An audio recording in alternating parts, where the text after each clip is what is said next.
The Holy Bible 66 books are Old Testament 39 books and New Testament 27 books.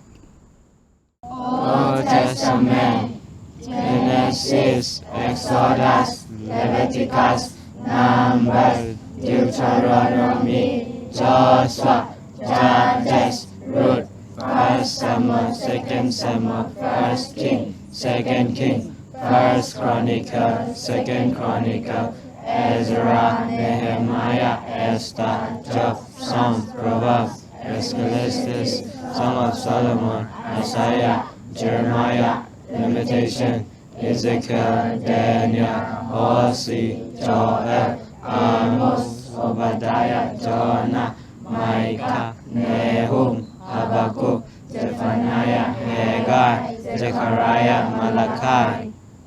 New Testament, Matthew, Mark, Luke, John, Acts, Romans, 1 Corinthians, 2 Corinthians, Galatians, Ephesians, Philippians, Colossians, 1 Thessalonians, 2 Thessalonians, 1 Timothy, 2 Timothy, Titus, Philemon, Hebrews, James, 1 Peter, 2 Peter, 1 John, 2 John, 3 John, Jude, Revelation.